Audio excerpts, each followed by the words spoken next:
जी सभी साथियों को मेरा अस्सलाम वालेकुम। जयमूल निवासी साथियों, अभी मेवात की वीर भूमि पर जो 12 जनवरी से किसान आंदोलन का आगाज हुआ है, बड़े पैमाने पर हुआ है जुरहड़ा सुनहड़ा बॉर्डर पर। वहाँ रात्रि क़याम में हमारे जो मेवात के आलिम हजरात हैं, वो लोग लगातार दिन में पूरी शिद्दत के साथ अपना जो आंदोलन है उसको अमली जामा पहनाते हैं। और उसके बाद में अभी रात्रि क़याम में कुछ गुफ्तगू करते हुए हमारे साथी ये सीनियर एडवोकेट अजीज़ अख्तर साहब, मुबारक जनाब, उनके सामने आप देखेंगे साथ साथ में सारे उलेमा हैं। ये मेवात जो है ये महज अनपढ़ और गंवार लोगों की भूमि नहीं है। यहाँ से बड़े बड़े आलिमों ने पूरे मुल्क की आवाम को एक अलग से रास्ता दिखाया है और मियाँ जी मूसा जैसे लोग इस मेवात में पैदा हुए हैं और मुझे बड़ा गर्व है कि वो मेरे बड़े गांव के हैं। अभी आप देखेंगे ये रात्रि का क़याम लगा हुआ है। यहाँ पे लोग जो साथी हैं वो ठहराव और ये टेंट है, ऐसे करके 2-3 टेंट यहाँ पे लगे हुए हैं। अभी मैं आपको एक बुजुर्ग हैं, आलिम हैं, उनसे बात कराता हूँ। हजरत, कब से रुके हुए हैं आप यहाँ पे? परसों 12 तारीख से। 12 तारीख से। तो आपको जो ये आंदोलन है कि कैसा लग रहा है अपने आप में? बहुत अच्छा लग रहा है माशाल्लाह, और जी जान से डटे हुए हैं यहाँ पर। कब तक रुकने का इरादा है आपका? जब तक कि मोदी काला बिल वापस नहीं ले लेता, जब तक हम अड़े रहेंगे। भाई भारत के लोगों, आपने देखा कि एक हमारे आलिम ने कहा कि अड़े रहेंगे। हम मेवाती, हाँ, हमारी कुछ भाषा ऐसी है। मोदी तो कहा हुआ कि अड़दादा पड़दादा सड़दादा लड़दादा निम्ना पतलग से अड़ो रहनो का स्कैम है। अभी ये ऐसी ऐसी बातें आपको मिलेंगी कि ये जो आलिम लोग हैं ये मेव जाति से बिलोंग करते हैं। और अभी सुदर्शन चैनल ने, न्यूज़ नेशन ने इन मेवों को ही बदनाम करने का एक षड्यंत्र रचा था, लेकिन ये भूल गए थे कि वह मेव की अड़ी और पहाड़ चढ़ी। ये जो कहावत है ये इन्होंने देखी नहीं है, अभी देख लेंगे बड़ी जल्दी ही।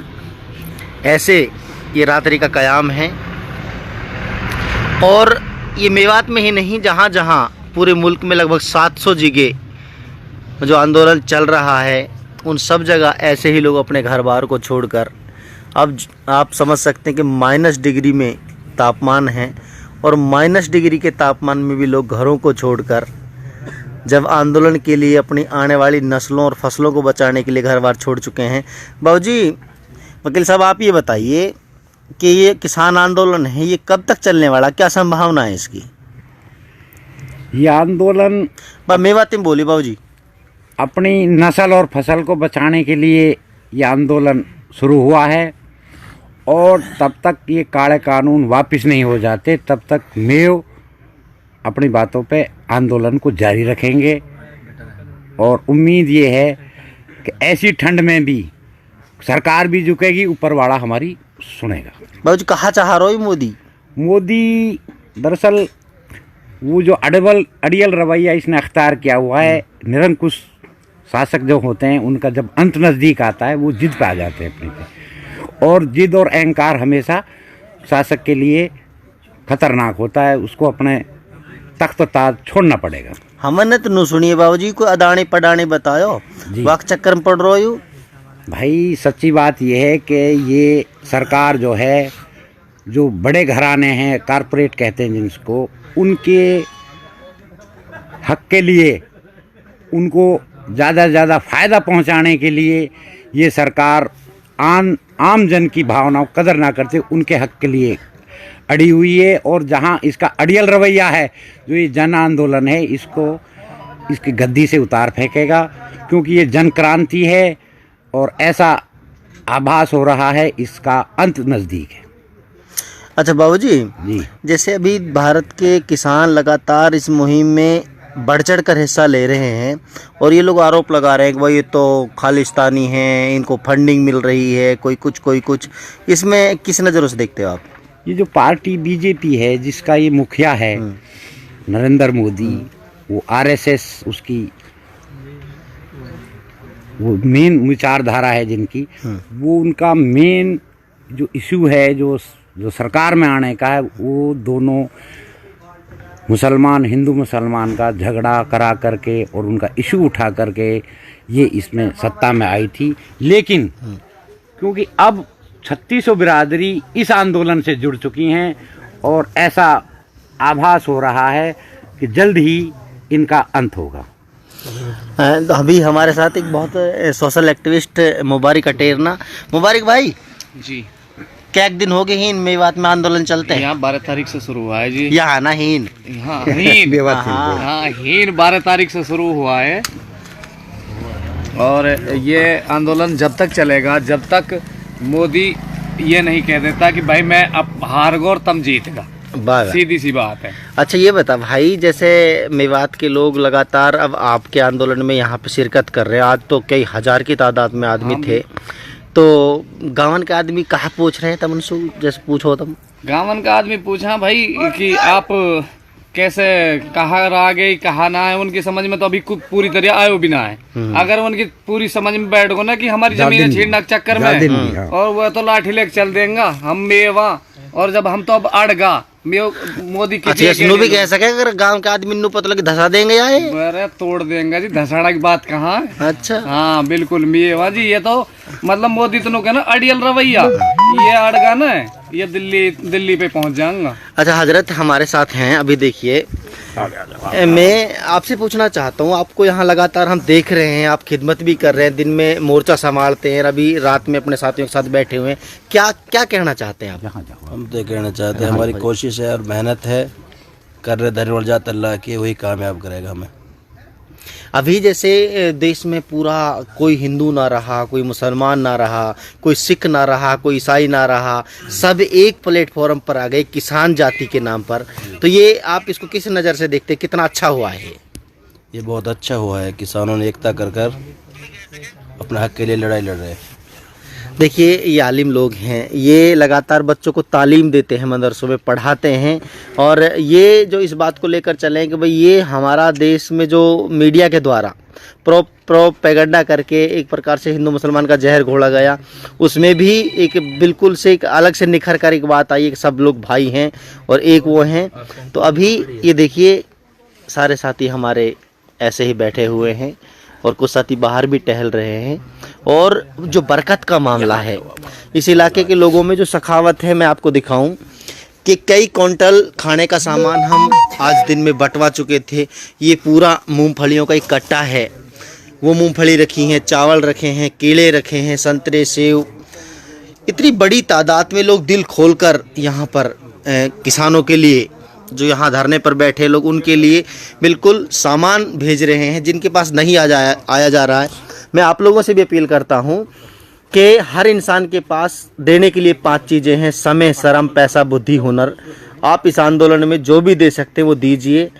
आप लोगों ने मेरी बातों को बड़े इत्मीनान के साथ सुना। मैं अभी एक और हजरत हैं, उनसे आपको हजरत आप थोड़ा क्या मैसेज देना चाहते हैं मेवात के लोगों को? ना यू थोड़ा ही देगा, आप ही दो। जी ये मैं ये मैसेज देना चाहता हूँ अपने मेवात के लोगों को कि वो यहाँ पूरी तादाद में आए। अभी आंदोलन शुरू हुआ है, हम लोग यहाँ 12 तारीख से हैं, हम लोगों ने अपना खेमा यहाँ जमा दिया है।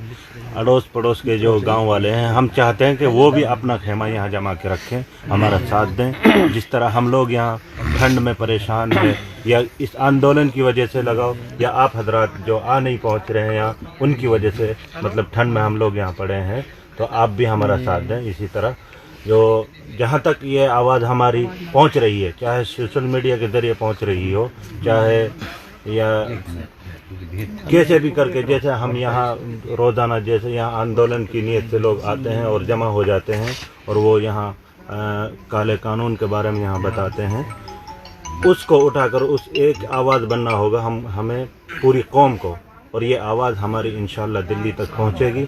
जो लोग ऐसी और यानी गर्म हीटरों के सामने बैठे हुए हैं और उन्होंने इस काले कानून को निकाला है, ऐसे लोगों ने इस कानून को निकाला है कि उनको खुद मालूम नहीं है कि इस कानून में क्या लिखा गया है।